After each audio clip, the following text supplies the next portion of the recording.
I wanted the jig to hold the auger bit so that I had a 30-degree angle clearance to go through and file the radial cutting edge. And that's what the whole fixture was made for, was to allow me to run this file past the face of the auger. Whether it's a large one like the previous or this one, could run the file past the face of the auger and have clearance for it to get through there while still holding the auger bit steady. So to make that happen, I cut a 90-degree trough in the face of the jig. That gave the auger bit a place to sit in and be centered. I did that by taking a handsaw, cutting a slot about 3/4 of an inch deep, and then cutting into that slot at about a 45-degree angle so that I ended up with a 90-degree bevel.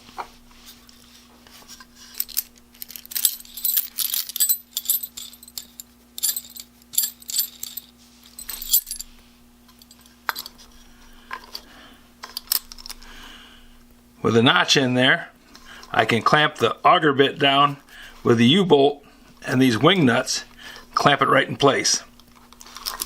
Then I just take the file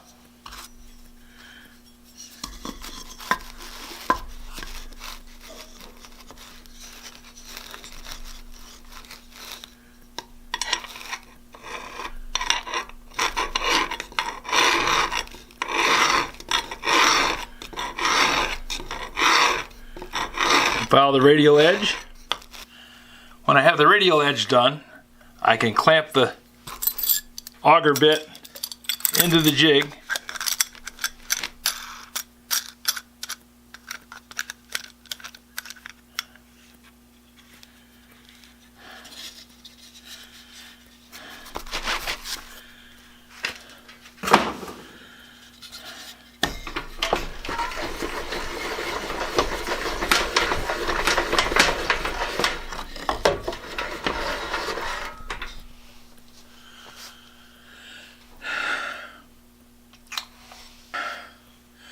When I have the radial edges done, I can flip this over, clamp the auger bit into it in that direction, use the auger bit file and file the spurs.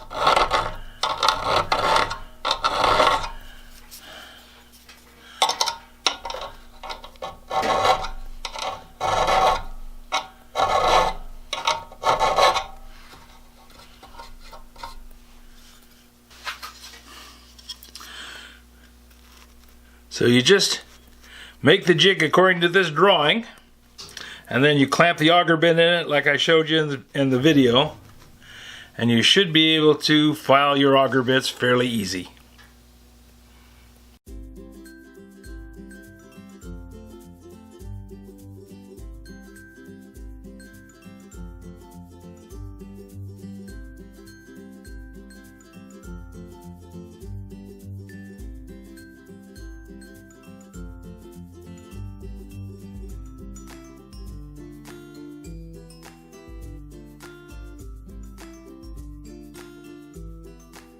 This video is not to be viewed by anyone under the age of 13 in the U.S. or 16 in the European Union without the express written permission of the parents or the legal guardians of the underage person. Such written permission must be on file at the local government entity in charge of enforcing the rules and regulations established by the FTC.